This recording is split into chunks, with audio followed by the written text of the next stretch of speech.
Good morning, everyone. Hey, I have my phone on here. All right, morning, everybody, and welcome to another COVID-19 lockdown, we call it, and we're just about changing the name now because, we're not focusing too much on COVID now because COVID is going away. So welcome to another session, guys. Today, we are basically ending the month of breast cancer awareness, and today we have a very special presentation. All right, so I am gonna wait a bit, Doc, for our guest to join us. So while we're waiting, I'm just gonna be sharing this presentation in some groups and invite some people to be a part of this session with us. So come on in, everybody, come on in, come on in, come on in. Come on in. We are talking breast cancer awareness today. And I invite you all, guys, to share this video because there is somebody that you know, a woman, a man, who needs to know about breast cancer awareness. So come on in, click on that share button and invite somebody to be a part of this session today. All right. So in a few minutes or in a minute or two, I will be introducing our guest presenter for today. And so while we're doing that, I'm just going to invite you all to share this live presentation. All right.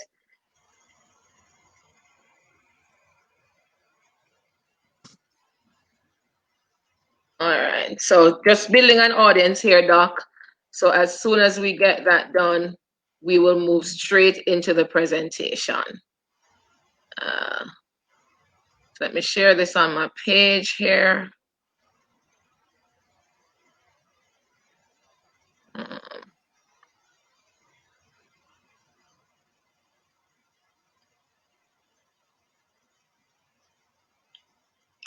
You can go ahead, Doc, and share the presentation on your page so that your friends can be a part of this session too. So go ahead. So come on in, everybody. Click on the share button. Click on the share button. So we're making sure that we have an audience today to make sure that everybody is hearing about these facts that Doc is going to be sharing with us about breast cancer awareness. You can't afford to miss this session this morning, guys. You have to be here. You have to listen in on this session today. All right.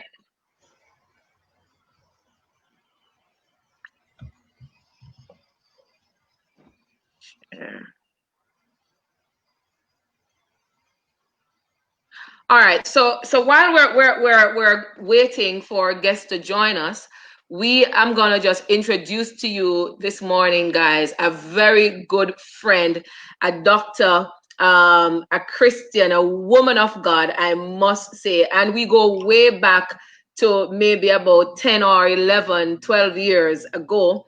It so happened that she moved to the Turks and Caicos Islands a few years before I did. And then later on, we actually were living in the same area, on the same island. This morning, guys, I want to introduce to you Dr. Angeline Trowers. She is a twin. People, I mean, I was really hoping, Doc, that Angelina, Lord have mercy, I always get it wrong. I'm sorry. That Dr. Benjamin would have been able to join us today, but because you hardly see a twin both being doctors. And so, yes, we are very happy to have Dr. Trowers with us this morning. And she's going to be making a presentation on breast cancer awareness. As you all know, for the month of October, we celebrate breast cancer awareness, or it's celebrated as Breast Cancer Awareness Month. And we seek to bring more awareness to breast cancer. I'm sure Doc will be sharing some statistics and facts with you about breast cancer. And so, guys, you just can't afford to miss this session. You need to invite, if you're your wife or your sister, your mother, you need to invite them to be a part of this session this morning. And so, guys, Dr. Trowers, she is a medical doctor at the Povidenciales Hospital, Turks and Caicos Islands Hospital over there in Provo. She also worked here in Grand Turk for a number of years. And so this morning we want to welcome her. So guys, share some love for Dr. Trowers for me, as she will be making this presentation now. I'm sure, Doc, you can go ahead and unmute your mic, and you can greet the audience. You can greet our viewers here this morning. Hey, Akeem, morning. And guys, if you have questions, let us know. Drop the questions in.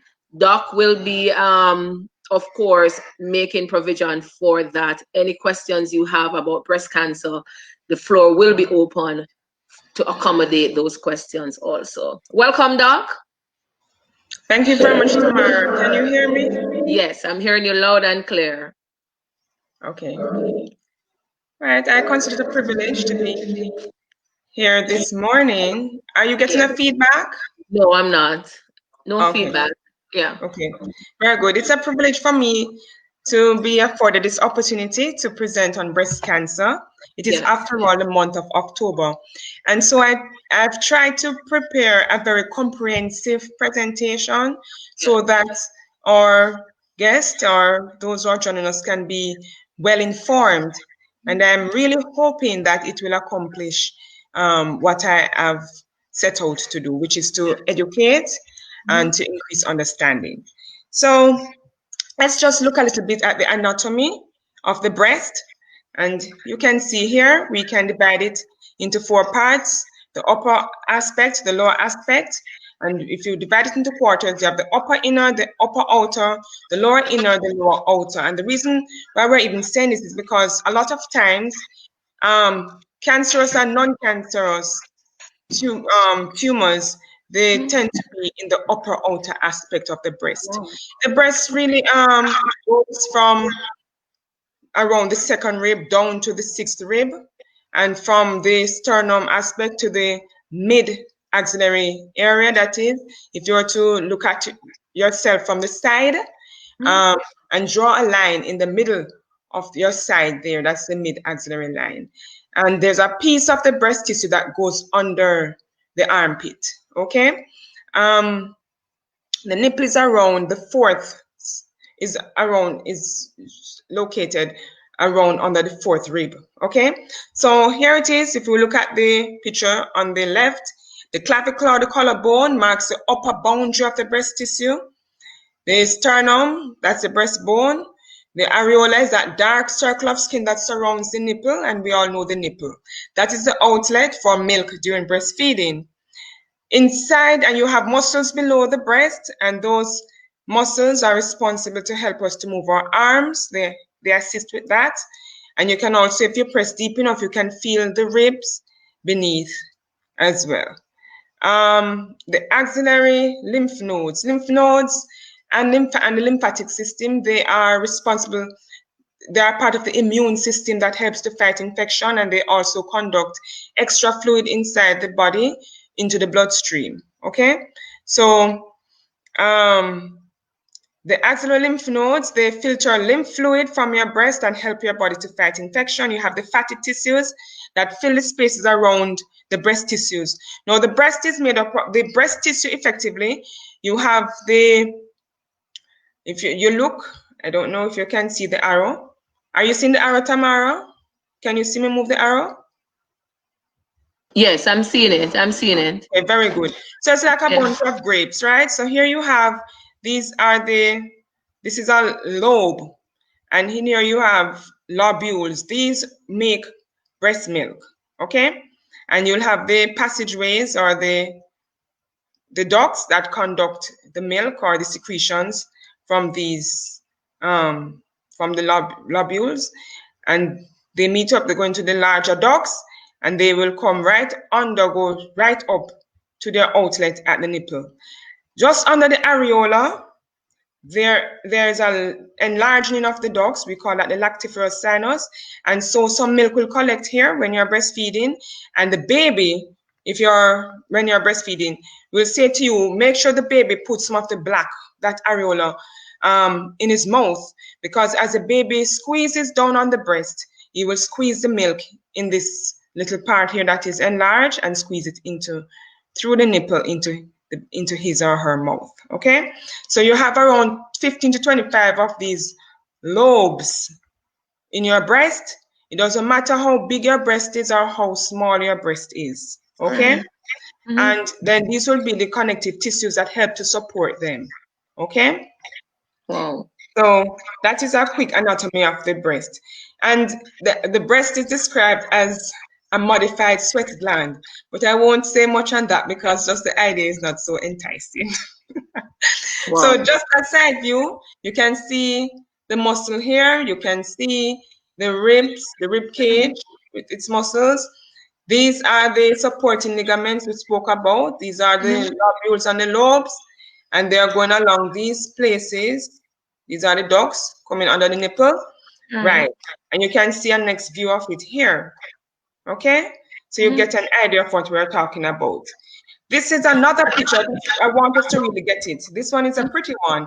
You can see the lobules and the lobes clearly. You can see the ducts clearly going into the nipple, and you can see the enlarging of the duct here. There was the storage and collection of the milk, waiting for the baby to squeeze it out, or you to do your milk expression. These are the lymph vessels draining fluid and checking the system for infection.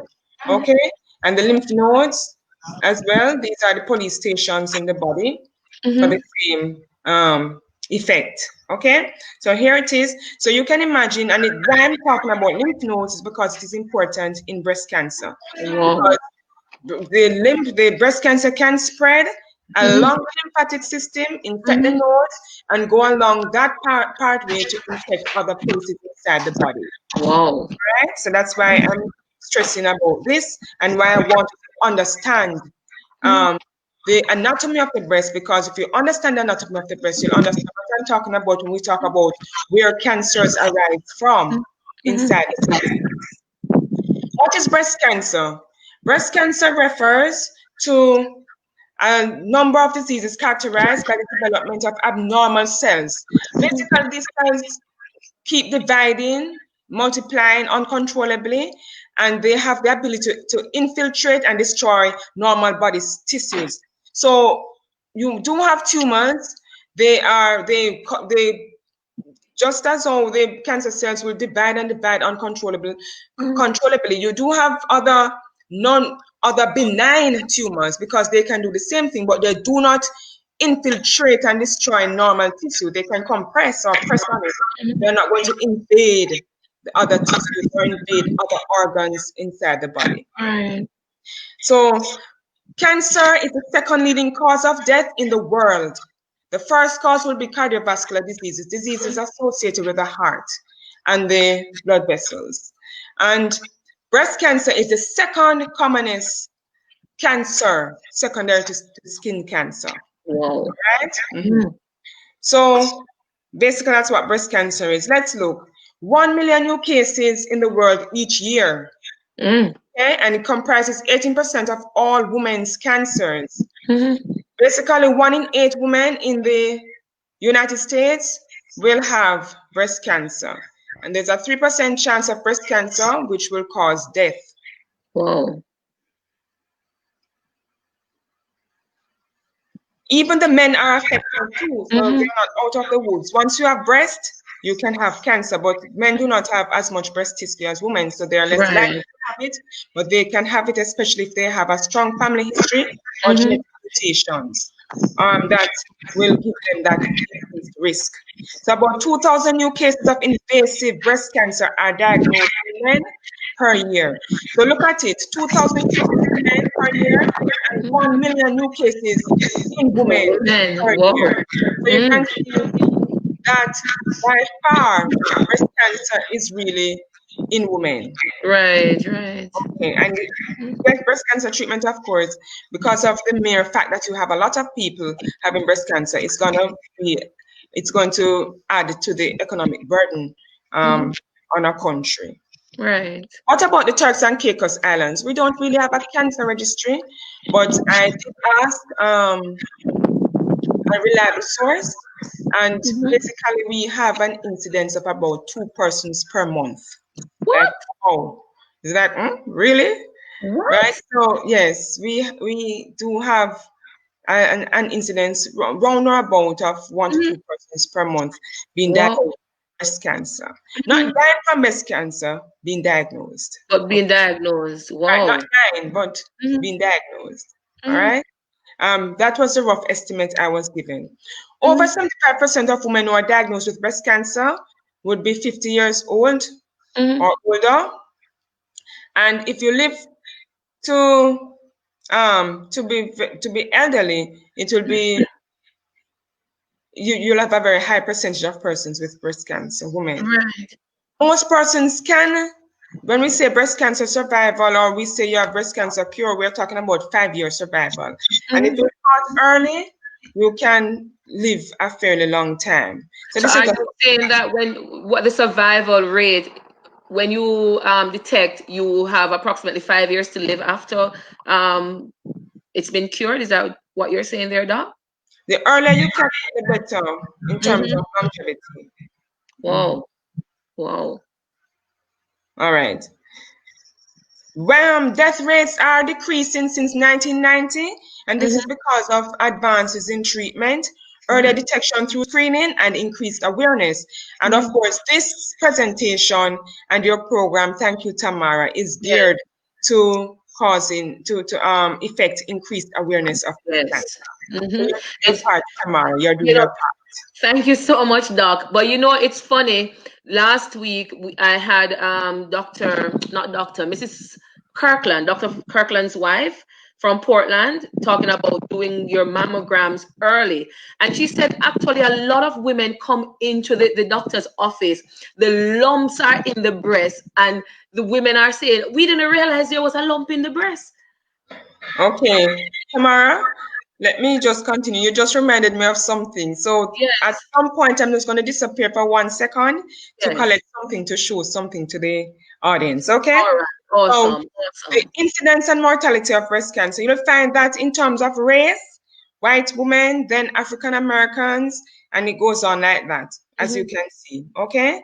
So the Caucasians have a slightly increased propensity to developing breast cancer, but we are not far behind as Mm-hmm. Black people. All right? About 90% of breast cancers are due to genetic abnormalities that happen as a result of the aging process and life in general, not by mutations. Okay? And the chance for that is 1 in 8. Wow. Now, you do have the hereditary breast cancer, where these are the persons with a strong family history, and 20 to 30% of women diagnosed with breast cancer, that's 1 in every 3, do have a family history of breast cancer. Mm-hmm. But 5 to 10% of breast cancer cases are caused by inherited gene mutations. So even though there might be a strong family history, it doesn't mean that it is genetic. It's because of a genetic. It's because if there's an inherited genetic mutation, just 5 to 10% of these cases will be by that. And so you have the breast cancer 1 and the breast cancer 2 mutations.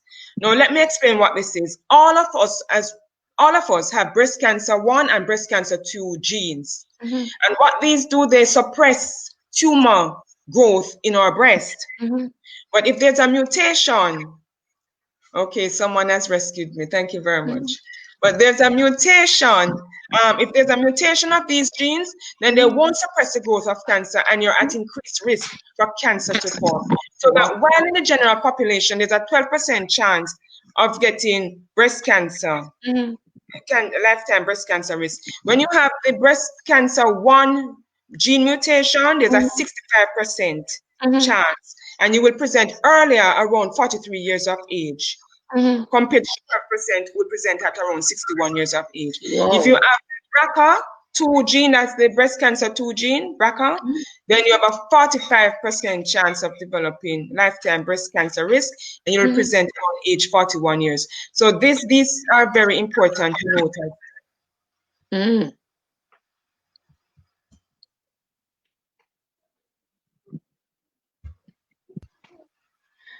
Now, breast cancer in men, as we saw, accounts for less than 1% of all new breast cancer cases. And the men with a family history of the BRCA1 mutation, they have a 1% risk of developing breast cancer by age 70. If you have the BRCA2 mutation, you have a 6% risk. And in general, breast cancer prognosis is worse for men. That is how you will fare. It's worse for men than women, simply because they have their breasts are smaller, so they have less tissue to go through, and they can start to invade muscle and other tissues way faster, much faster. Treatment for male cancer would, of course, be removal of the breast, whatever is there, followed by radiation, hormone therapy, chemotherapy, etc. And we're going to go into that as well.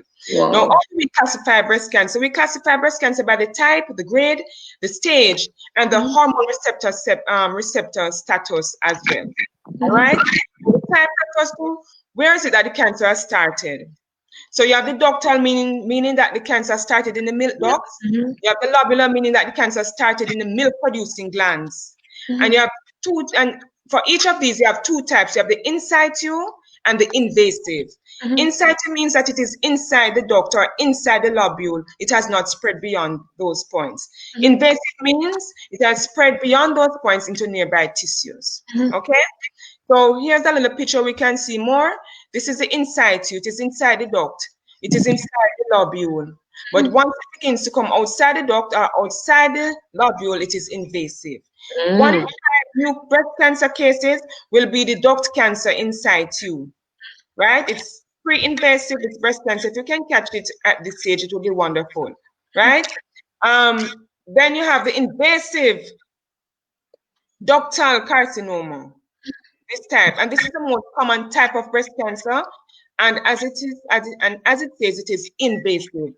It starts in the milk duct of the breast, breaks through the wall of the duct, and goes into the fatty tissue of the breast. The lobular carcinoma in situ, this is considered to be more of a breast change than breast cancer, but also it can be precancerous. Okay, invasive lobular carcinoma is, as it says, it is invasive. It has spread beyond just the lobule. So here it is, just a quick picture. We have the normal duct. This is the carcinoma in situ. It is still confined within the duct, and once it is out, it is now invasive. All right? So this is the duct. These are the lobules. The whole thing will be the lobe. Okay? You're getting it, Tamara? Yes. Nice. I'm getting it. Wow. All right, nice. So here it is. We have different types of breast cancer. We have the DCIS, the LCIS, the IDC, the ILC. We also have inflammatory breast cancer. That is, when you look at the breast, it is red and warm, maybe swollen, looking as though it is like it could be mistaken to be an infection. Right. And so doctor may say, oh, this is just an infection, and give you some antibiotic. But if you see that after a month, 2 months, 3 months, it's not improving, it may not be an infection. It possibly could be inflammatory breast cancer.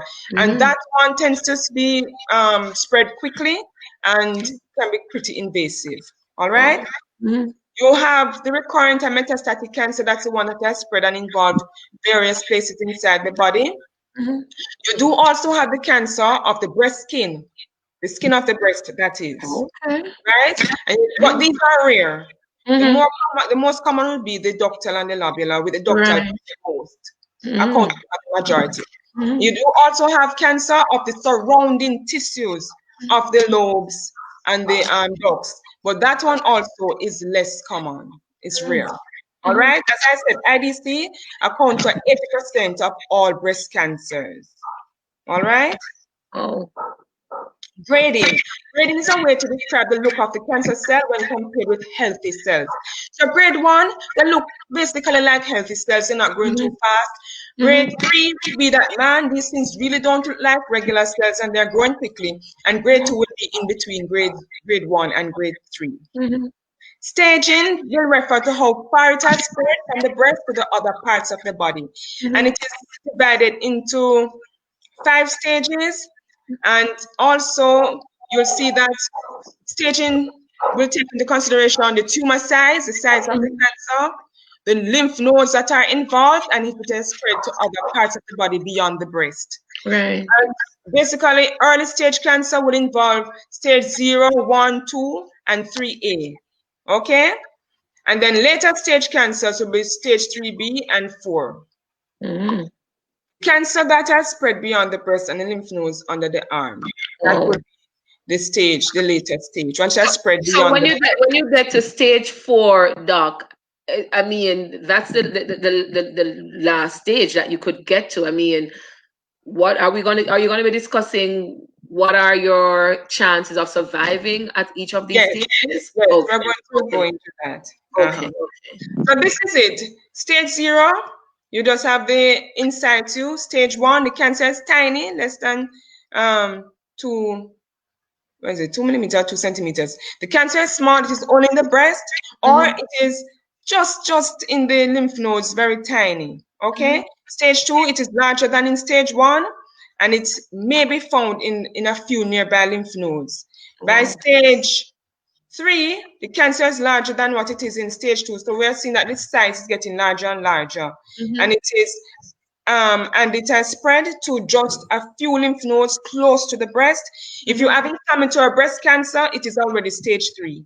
Wow. Okay? Wow. Stage 4, cancer has spread to other parts of the body. So that's advanced breast cancer.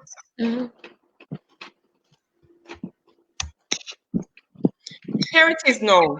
So in stage 1, you can see the tumor is less than 2 centimeters. So 2 centimeters the mark. By the time you reach stage 3, you're seeing by the time you reach stage 2A, it is between 2 centimeters and 5 centimeters, which spread to 1 to 3 axillary lymph nodes.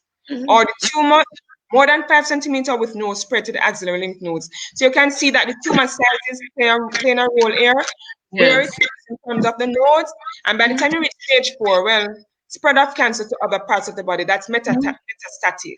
Okay, so you don't have metastasis or you have metastasis. Wow. All right? So it was like spread to the liver, the lung, the bone. Now, they also consider your hormone receptor status because this will give an idea of what can be, what your treatment will be. And treatment is tailored to the individual. So what works for one person does not necessarily work for the other person. Right. Various things. So let's say during biopsy, like you have done the mammogram or ultrasound, you felt your breast, there's a lump, you have gone through the process. Now they're going to sample the lump. Okay? The breast cancer cells will be tested to see if you have certain receptors that prevent cancer growth.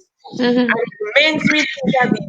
Do you have estrogen receptors, where your cancer is receptive to estrogen and estrogen helps the cancer to grow? If you don't have those receptors, you're ER negative. Do you have progesterone receptors? The progesterone will help this cancer to grow. If you don't have that, you're ER negative, progesterone receptor negative. Also, you do have HER2, which is human epidermal growth factor receptors that are found on the cell surface of cells. They help to control the cell growth. If you don't have them, then you're HER2 negative. So in the treatment of cancer, you'll know that they're going to use this route to effect some treatment as well. Right. Okay. You have persons who are negative. They don't have any of those. They don't have no estrogen receptor, progesterone receptor, or the HER2 receptor. Okay. If you have these receptors, then you can use hormonal therapy. But if you don't have them, you can't use hormonal therapy. Wow. Right. So signs and symptoms of breast cancer. You can see a breast lump or thickening that feels different from the surrounding skin, change in the size, shape, or appearance of the breast, changes to the skin over the breast, such as dimpling, and newly inverted nipple. Your nipple was usually out, now it's in. And there's a difference between those persons whose nipples are normal because the nipple turns in, and that's normal. But if you pluck at it, the nipple comes out. We're talking about where the nipple was out or retracted, in or pulling in, maybe flat and in, and you can't really pull it out. Okay? You may present with peeling, scaling, crusting, or flaking, of the areola, that area around the nipple or the breast skin, and somebody may say, oh, maybe it's eczema around there. It may not be eczema or any dermatitis on your breast skin. It could be a cancer. Right. Sometimes if you look, you see redness or of the skin over the breast, like an orange. So that's inflammatory breast disease. When you look, it's like an orange will look. Like they call it orange. Okay? Of course, breast pain can be that too, and nipple discharge. Now, your breast throat, you can get nipple discharges which are not cancerous. They can be clearer, maybe slightly greenish, but especially if you see a bloody discharge, that should raise your eyebrows. All right? Be very concerned. Risk factors. Of course, the first risk factor will be what you and I are, Tamara. We are female. Okay? Increasing age. A personal history of breast conditions, right? Let's say they found that you had some carcinoma inside too, or so, then you know that definitely you are at an increased risk, okay? A personal history of breast cancer, let's say you survived it or you had it in one breast, you know that at increased risk, because there is still a school of thought that sometimes by the time you have cancer, it has spread even in microscopic portions sometimes. All right? We can't always say we have eradicated everything. Right. History of breast cancer can give you an idea, and if you have the inherited gene, you know how that one goes. And of course, radiation exposure. Some persons, if they had like a cancer in their younger days for which they had received radiation therapy, that is high dose radiation therapy, not the regular low dose therapy as in mammograms. We're talking about high dose therapy. Then they will also be at increased risk for development of breast cancer. Wow. Cancer. If you're obese, that breast tissue, well, I don't want to say fat, or maybe something often obese. The chubbier you are, right? If you're obese, you have an increased risk, because this will make you more likely to have the increased estrogen in your body. Wow. All right. So if you have estrogen sensitive cancer, then that's an increased risk too. Beginning menopause at an older age, or having your child at an older age, or never getting pregnant. These things are so because you have increased exposure to estrogen. All right. Postmenopausal. When you say older age, just before you go, Doc, older age, what age are we looking at? You know, that would put you at a more increased risk of breast cancer having a child at an older age? Because, like for me, I had my first child at 29, right? I mean, well, for him, they're talking about after 30. Wow, I almost like I was on the break. Tamara, that would not be your only risk factor. You have to consider the other risk factors. Okay. Don't get paranoid, no, please. Yes. You have to consider your family. I want to have more children, other things. Right? So I have to make sure that everything is okay. And of course, I mean, having more children for me could be in my 40s. That's true. All right, postmenopausal hormonal therapy. We are to try to combat the symptoms of menopause. Women take extra hormones, estrogen and progesterone. Well, that is just exposing yourself to excess estrogen. So, you know, there's also that increased risk. And you're not supposed to use hormonal therapy beyond 5 years. You use it for 2 to 3 years, the most 5 years. Drinking alcohol also has been associated with an increased risk for breast cancer. Risk factors for male breast cancer, of course, if you had certain types of testicular abnormalities. Some persons, their testes did not go down into the sac, and it's up into the body. Well, those testes, that's the condition will make you at an increased risk for breast cancer. Certain hormonal alterations, family history, as we spoke about, the BRCA1 and 2.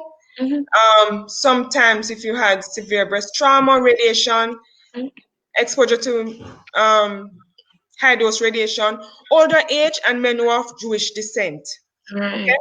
Wow. Now, the major risk factors could be being female and growing older. There is minimum risk from fertility treatment, from using deodorants as well. So some persons are very skeptical about using deodorants. They are not considered to be risk factors. All right, but you do see a lot of thought out there. But for the most part, and for the evidence that's available, they are not considered significant risk. All right. Wow. Prevention. All right. So the breast cancer screening really is not prevention. It's really just monitoring and making sure that you are not going there. But right. Screening would involve your breast examination, your personal breast examination, your clinical breast examinations, which will be done by a physician every 1 to 2 years, 1 to 3 years, start at age 20, and every year after age 40, we should go to the physician and have him or her check our breast. Right. Okay. The breast self-awareness, you can start that from age 20. You can do that once per month, a few days after the period, maybe 5 to 6 days when the breasts are not as tender and as full, and you can feel the tissues, the underlying tissues better. So we need to, and of course, mammograms. So we need to become familiar with our breast through breast self-examination for breast awareness. Drink alcohol. Are we going to be able to see how to examine the breast today, Doc?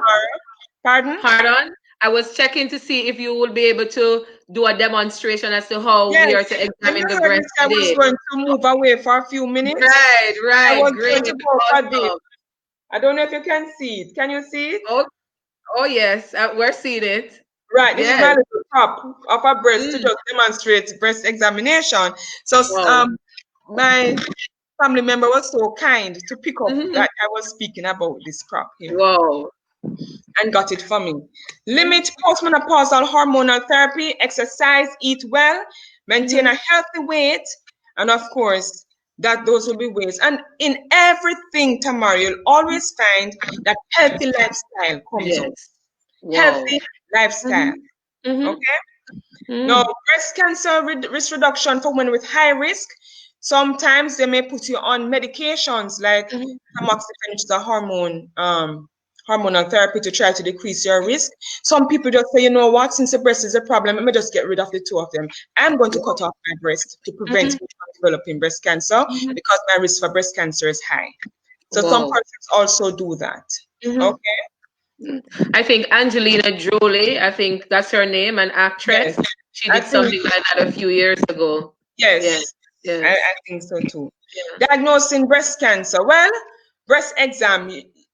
You can do your breast examinations as I said, and of course you'll go to your doctor for examinations as I said before. So let's say now that this is our breast. I'm not seeing myself, so I don't know if you're seeing it. You're seeing it clearly, Tamara? Do you want to stop sharing? If you stop sharing the presentation so that we can get back a full screen, then you probably, that would be better. So stop sharing the presentation and then we could go back to sharing the presentation when you're finished with the demonstration. Okay. Right.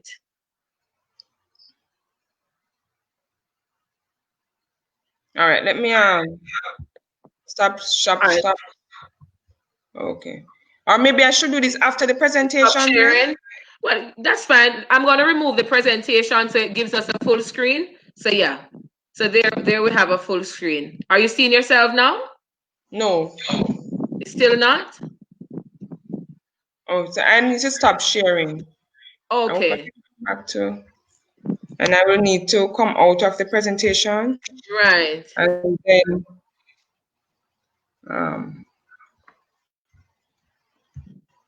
okay, I can see myself now. Yes. So maybe I should stand for this. So let me stand. I just want to send some shout out to everybody that's tuned in. Hey, Miss Gertrude. Hey, Prince. Good morning. Morning, everybody. Welcome. So if you're just joining us, we have with us Dr. Angeline Trowers, a medical doctor here in the Turks and Caicos Islands. And she is sharing with us some pertinent information on breast cancer awareness. Feel free, guys, to drop your questions, your comments, or remarks in the chat box. We very much would like to hear from you. And she's now going to be demonstrating to us, male or female, guys, because remember, men are also at risk of developing breast cancer. She's going to demonstrate to us how to do the self-examination of the breast. Go ahead, Doc. Okay. So this is my breast. Okay. Now, if I'm menstruating, I can do this 5 to 6 days after the period when the breast is less painful and less dense. Wow. If you are postmenopausal, you can just choose the same time per month. So if you say you're going to do it the first day of every month, you just continue to do so. All right. So the first thing you're going to do is look at your breast in the mirror. All right. All right. You bring up your arms, and as you bring up your arms, oh yes, thanks. All right. Someone said put it on the wall. Okay. So the first thing you do, you bring up your arms, right? Right. You bring up your arms, you're looking now at your breast. If you see like there's a dimpling in the breast, it could be that there's something below which is connected to the skin. Right. Because you should not be having any dimpling. Okay. You're going to put your hands on the side of your hip, and you're going to squeeze the hip bone. When you squeeze the hip bone, they should look the same way. But if you see a tug or a dimple, there could be something below that is connecting to the muscle below. And so you're going to see a tug or a little dimpling going out here. All right? In times past, I've said you lean forward, but we don't really do that again. But if you want to, you can do so. All right? So you look at your breast, look at the differences, look if they look the same, or you see any new changes. Now, you can also, in the shower, you can examine the breast. Your wet, your hands will slide easily over the breast. After you have done the test, standing, you're also going to do the test lying down. If you are pendulum heavy breast, you may have to examine standing. All right? When you lie down, let's say you're lying down now, right? You put one hand behind the head. Also, you're exposing the entire area to a piece of that breast tissue is going under the armpit. So this part is also part of the examination. It's part of the breast. So as a physician, I was taught to examine in a circle going around and coming through under the armpits, and then I would express. I don't squeeze the nipple, it's not the nipple squeeze, you squeeze below the nipple and here to express the there. You don't have to do the nipple squeeze. Okay, you can leave that for your physician. But what you're gonna do, you're gonna use the flat of these 3 fingers. You're gonna make circles the size of a quarter. You're gonna go lightly, then a little deeper, then deepest against the very deep, where you can feel your bones. Okay? And after a while, you'll become accustomed to what your breast tissue feel like. Sometimes it feels bonish and so on, but you will be able to detect if there's a lump because you know your breast. I want you to know your breast. And I personally know persons who were the ones who discovered their breast cancer through their breast self-examination. Okay? So let's say now, I will go in that way, but what you can do is this. For the regular person, we say you're going to examine from here, sternum, under the breast, and halfway here to the side. That's when you do that now, you're going to up and down pattern. Up and down. That way you examine nipple everywhere going right across. Okay? Now, so you start somewhere, and you're going to come everywhere. So light, deeper, deepest. And you make the circle the size of a quarter, right? And you're going to now connect over it. So you're overlapping, right? Wow. And you come up. Wait. It's very hard to do this when you're not doing it on yourself. But after you have done that, then you're going to come up. Right? So you're using these 3 fingers. Right. Yeah. So it's like you're examining, coming down. I'm doing it quickly for the sake of time. Right? You're going to take your time and do it. I come around and I'm covering every area. So wherever I overlap, I'm overlapping here, I'm overlapping here, going down. I'm not missing any area. All right? I'm going very fast just for the sake of time. Right? And you go, and you go, and you go. So we are examining everywhere. Right. You examine and you examine. 2, 3, 1, 2, 3, 1, 2, 3. Come across. So you're getting to everywhere now. Right? You're covering everywhere. Everywhere is getting a chance. Right. Am I going back to the same area? You have to go around to the other side now. Right. Yes. It's very hard to do this thing when you're like this. But it's easier underneath than my body. But you go everywhere, right? You're covering everywhere, covering everywhere. And then you make sure that do you do under the arm also, Doc? Yes, you have to. So you go under the arm, right? As a doctor, when I examine the whole area, I'm also going to examine deep into the armpit and feel for those lymph nodes. So I press against the rib cage here. I press on the side of the arm here. I go behind, I go here, and I go way up under the arm for feeling lymph nodes. If I feel any enlarged lymph nodes, so I'm going to express the nipple. So I'm going to go like that to see if there's any nipple discharge as well. Right. Whoa. Let me just take back my seat. Whoa. All right. You can share the presentation again, Doc, and I will add it to the screen. Yes. Wow. So guys, I mean, that was a very thorough demonstration of how to examine the breast there. And it's not only for women, I'm going to say that again, but men also, you need to do your examination, right? Remember, there are many factors. Not yet. How and you said that where to do, how often did you say where to do the self-examination, Doc? Did you say that? You do it every month. Every month. Okay.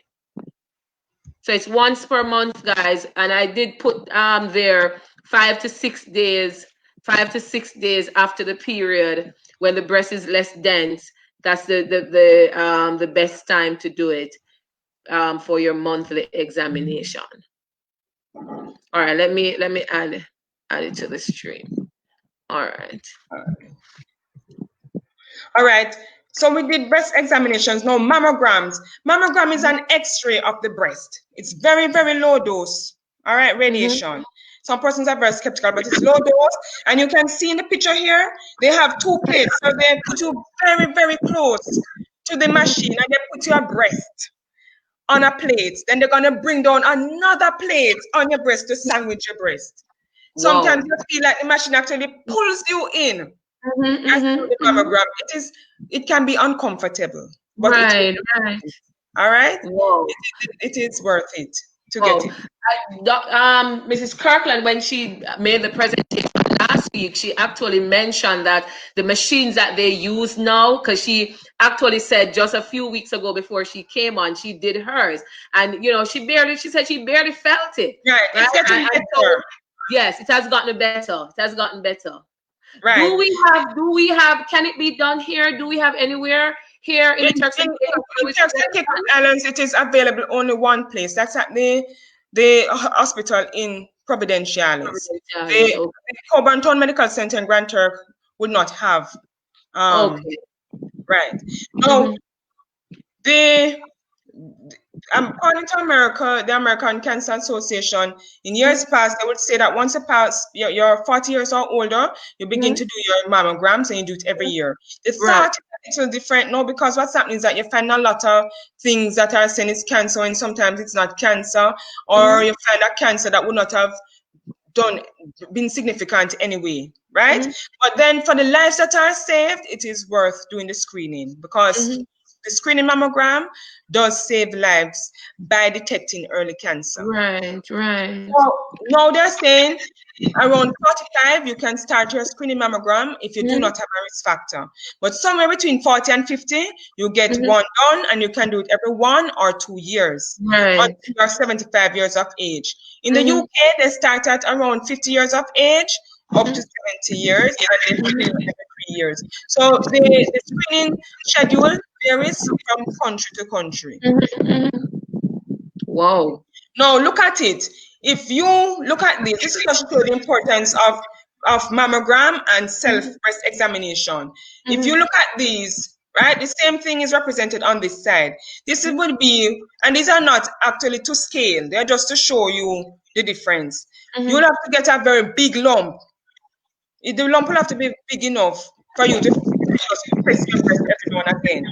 If you're a regular self-breast examination person, then you will be able to pick it up much smaller. Right. And if you have done your first mammogram, you'll pick up that lump. But if you're doing your mammogram very, very early and often, then it will be found even smaller. So that is the Right. importance of doing the screening mammogram on frequently. Mm-hmm. The breast ultrasound can also be done. These are not X-rays. They are Mm-hmm. ultrasound sound waves. They are sound waves that are used to create images of the structures deeper within the body. So sometimes, especially if your breast is a little dense, you have done the mammogram, and well, they will say, all right, this breast maybe is a little dense. Let us just check using the ultrasound that there's nothing there. Okay? Mm-hmm. But you cannot use the ultrasound by itself as a screening because Right. it can miss early cancers. Mm-hmm. Okay? And sometimes the mammogram will pick up changes early enough that the ultrasound will not be able to pick up. Right. Sometimes too, when they find a lump, they're going to be sampling the lump. Sometimes they'll use the ultrasound to find the lump, and then they're Right. going to use a special needle to take some of the tissues from the lump. Okay, some persons just take out the whole lump and get tested. All right, Wow. it may be that it is benign, it's not a cancer. You may find Right. it is a cancer. So is it that when they remove the entire lump at that point, doc, right? And if they find that it's cancerous, will you have to go through chemotherapy and or radiation even though the lump has been removed? Well, you know now that if it is cancerous, usually when they're going to remove the lump, they'll remove a margin of tissue as well. But Right. if it is found to be cancer, then they'll have to stage you, right? And then based on your staging, they'll know what to do. Right. Just want to send a shout out to Dr. Gordon. Dr. Anthony Gordon is in the house today. Morning, Daddy. Welcome, welcome. Good to have you. And he's just sending some love here for you, Doc. Excellent presentation, most Okay, thank you. informative, and he endorses the arresting emphasis on men. Great program, he says. Thank you so very much, Doc. Thank you. Thank you.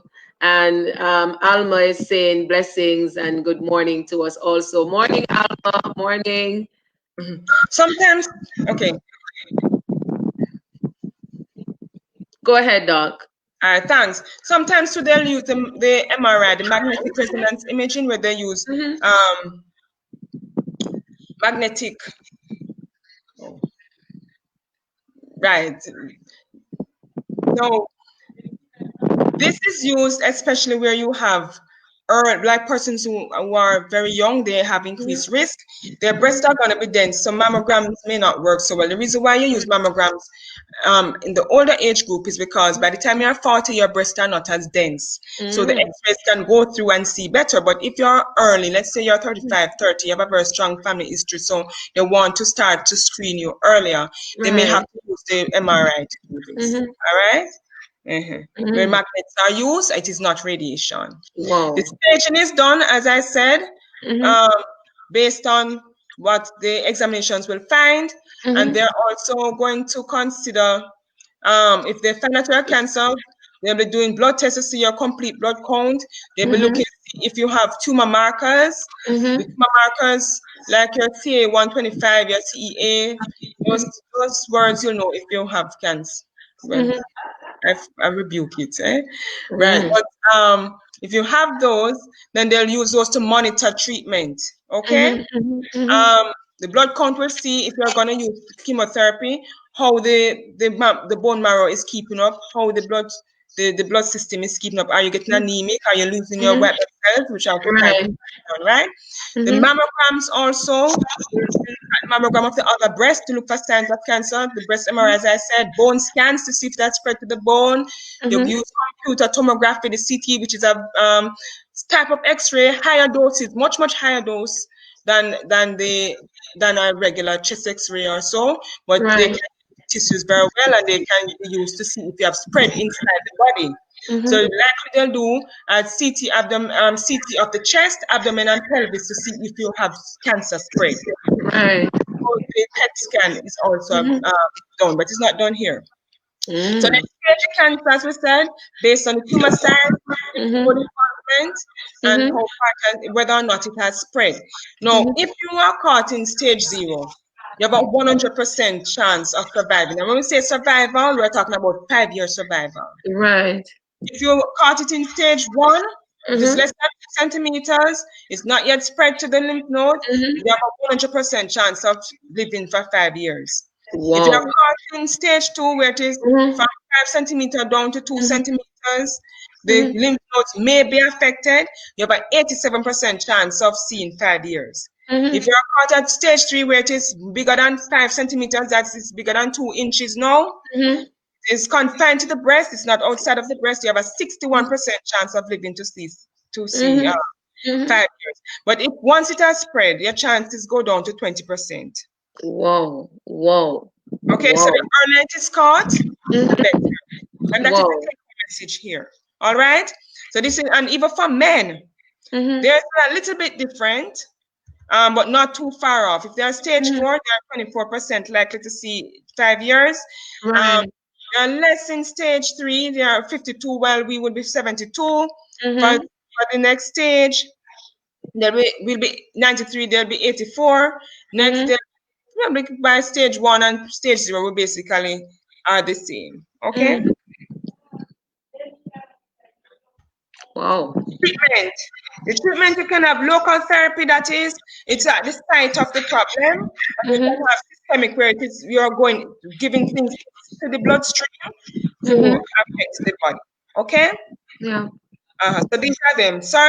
These are the surgery, radiation, hormonal therapy, chemotherapy, targeted therapies. Okay?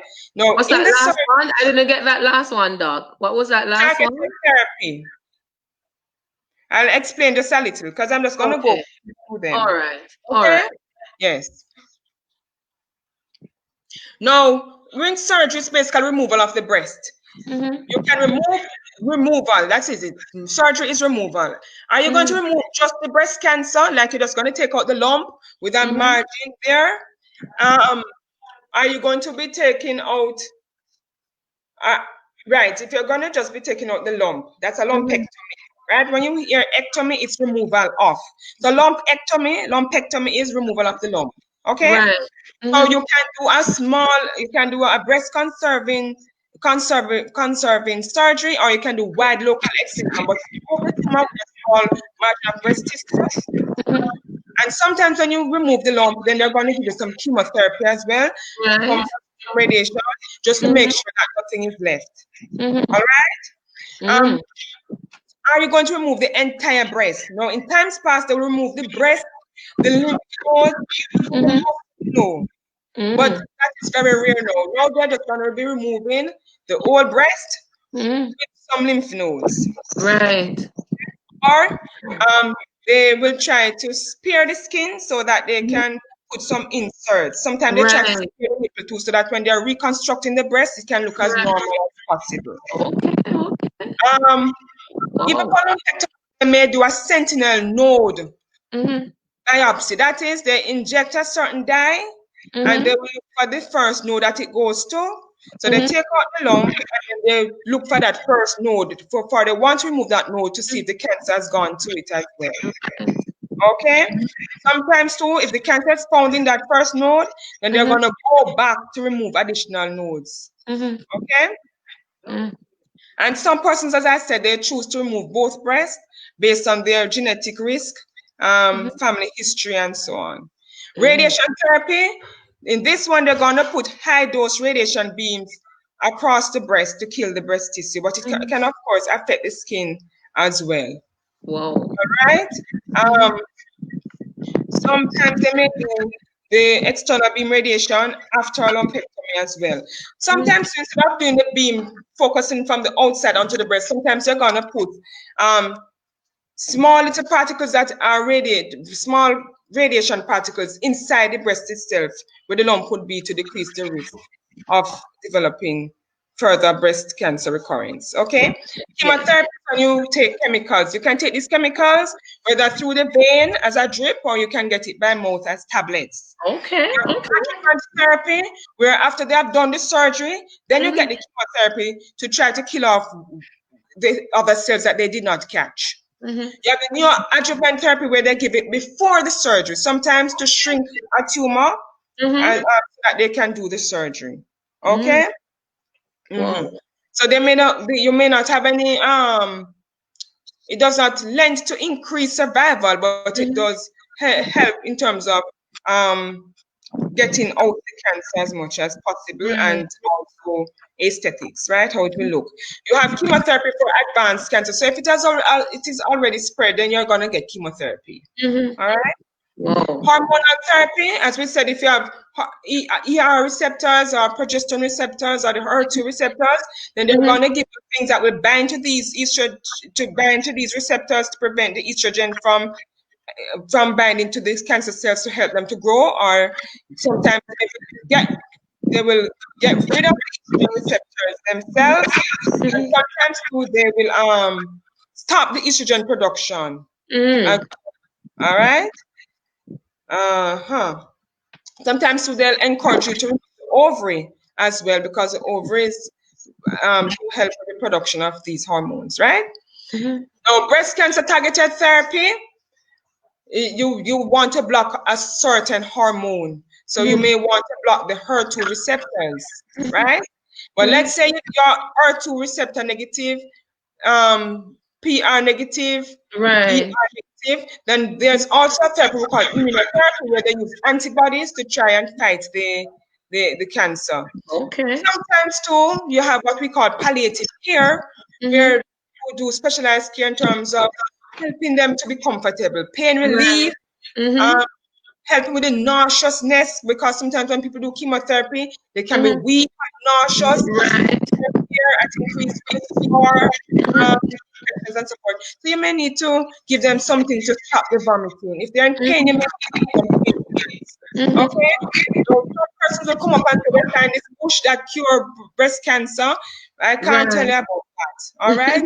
Wow. Very careful. Okay? I understand that soursop leaves are good for cancer, Doc. Yes, but I cannot tell you how good it is. Right. Okay? That is the only thing. And make sure that when you're using your alternative medicines, you're not using things that will conflict, that will interact with your therapy. So you need your oncologist, right? Remember that in the treatment of cancer and in any condition, it's a team effort. So you have the oncologist, who's a doctor who oversees the cancer management. You have the laboratory person, who's the one doing the blood test. You have the person who are doing the imaging studies, like the ultrasound, the MRIs, the mammograms. You have the psychiatrist for those from women need to reach out to those who are depressed, because it does kind of affect the psyche, right? Even the pastor, your family will have to be there as a support for you as well, because it can take a toll on the mind and on the body. So it's a team effort. Nurses, doctors, and all the persons, the pharmacist will be providing the medications. Right. All right. So it's a team effort.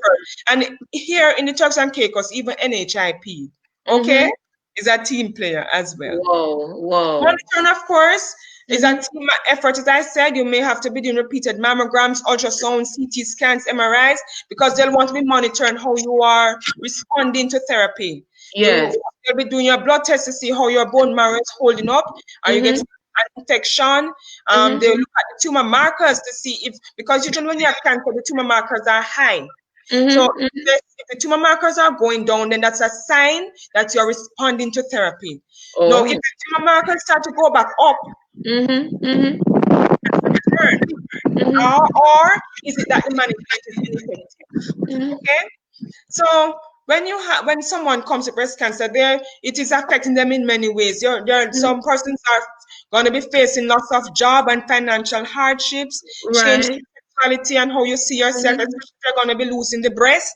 And so even here, persons may want to do breast reconstruction. You can preserve some of the skin. You can preserve it if you want. Some persons will use the muscle. You can use the muscle from the back to help you fill up the spot to give you that look of a breast. Some persons will use silicone or so, and artificial filling. Okay, so that's available too. The all changes that occur as you're going through your chemotherapy, all these things, mental changes, depression, current. The thing about it is, persons with breast cancer just need to be supported, and seeing that we're all at risk, they're to have a stigma, because all of us are at risk. We all have breast. And there are persons who don't have any family history at all, and yet still they have and they develop Wow. breast cancer. So Wow. it's not something for you to have a stigma against. Mm-hmm. Yes, we have a fear, but don't stigmatize. And when you hear of persons having cancer, be sympathetic, empathize, pray for them, and be Yes. willing to and the message here is be supportive. Supportive. Okay? Wow. And be willing to see the support when you are in Wow. contact. All right. Thank you Wow. very much, Tamara, for Wow. that Wow. presentation. Wow. Wow. Wow. Wow. Wow, Doc. Thank you so much. That was quite an informative presentation there, Dr. Trowers.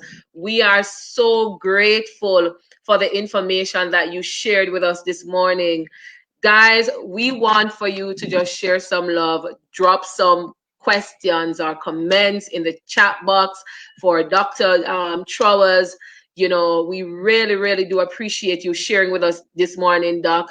I mean, I don't know, there was so much to know about breast cancer, and clearly it is early detection that will save our Yes, lives. It is yes, early detection, and we can't take it for granted, guys, that okay, I don't have anybody in my family that had breast cancer. The fact that you have a breast, you yes. are at risk May I of tell you an developing breast experience? cancer. I remember years ago, there was a young lady. She was 30 years of age. Wow. And she came into the hospital. She was already metastatic. Yes. Basically, she died What? at 30 from breast cancer. Wow. And the only person in her family with breast cancer was her grandmother. What? Nobody else. Whoa. Just like that. So, And then you you know, have guys, persons who they don't have any family history or they do not know their family history.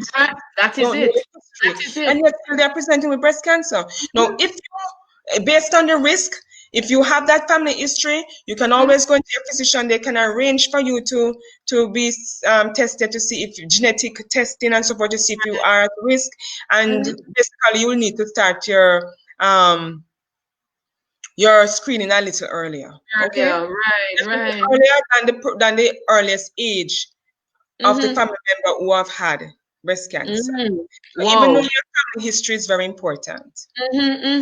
I was actually watching something on Sunday, another presentation, and there was this survivor, a lady who's a survivor. And as I mentioned that, guys, I will be having a breast cancer survivor on the program on Saturday afternoon, sharing her testimony. And she was saying that because she knew that her mother and grandmother had breast cancer, she actually started getting her examinations and tests done from she was in her 20s, and by the time she got to 30, that was when they found her first lump. Just to show you guys that, as doctor said, the only thing that can save us is early detection. So we have to make sure, guys, I mean, especially if you are at risk, whether it's hereditary or you are at that age, I said at 40 and over, you should be getting your mammograms done on an annual basis, then we have to get it done. Dr. Gordon says, awesome, doctor. You are so professionally articulate, great medical teacher. God bless and continue to empower youth. Amen. Thank you so much. Amen. Thank you so much, Elder Gordon. Really appreciate that endorsement.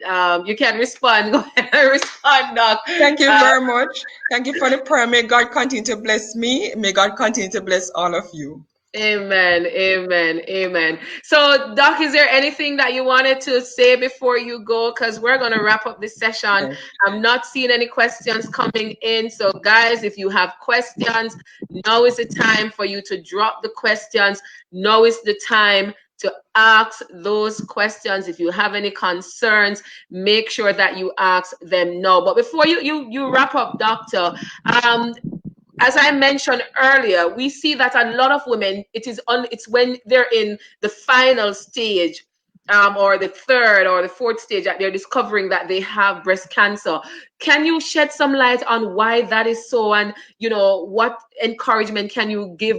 I mean, outside of the fact that yes, we need to go do our examinations early, what encouragement can you give to women, especially, to go and get their mammograms or examinations done?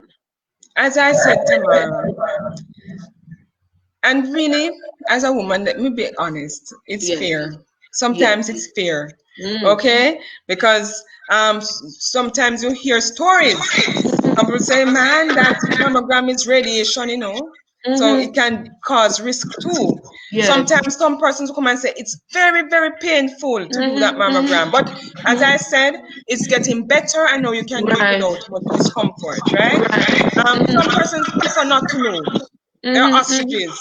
They just prefer to bury the head in the sand, and if you don't know, well, what you don't see can hurt you. Well, that is not true. You may not see it, but it is hurting you anyway, right? And in fact, if you had faced up to it, you probably would have had a better outcome, because the earlier it is detected, the better. And that is why it is very important to educate. That is why it is important to have the awareness being raised. And programs like these contribute to that. Wow. So women, don't be afraid. Remember now, I'm a woman too. So while I'm speaking to you, I'm speaking to myself.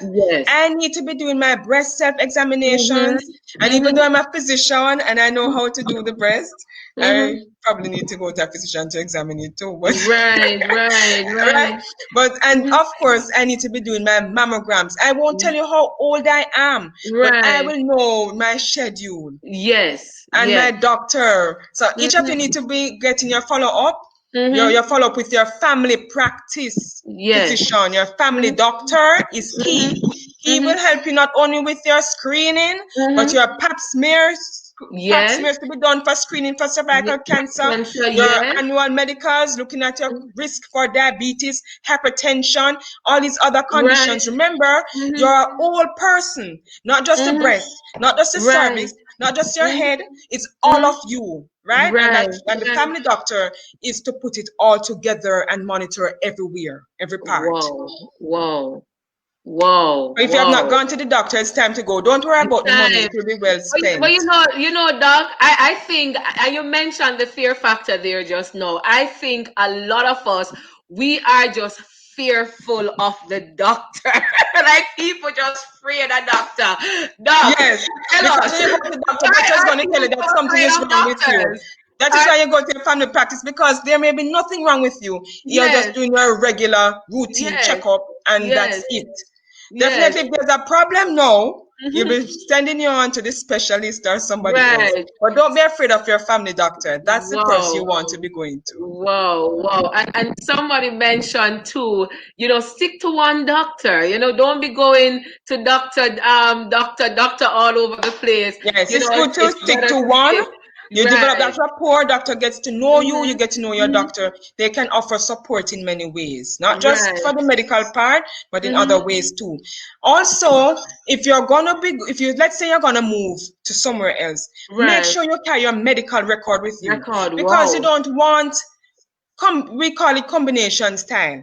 You go to this person, they give you that, you go to that person, they give you that. You don't know what is interacting, everything may be muddled. It's better you stick to one person with a clear path to your management and monitoring, or if you have to go to somebody else or you're gonna get that second opinion, make sure you have all your information so that an educated and informed management plan can be put in place. Wow.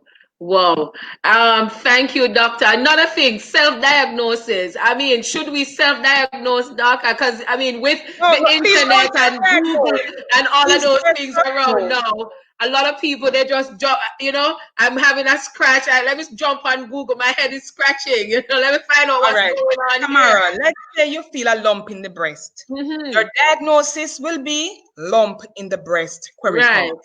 You are going to go to your doctor for him to define the nature of that lump. Because what's happening is that a lot of times, especially in younger women, those breast lumps are not cancerous. They can be fibrocystic breast disease.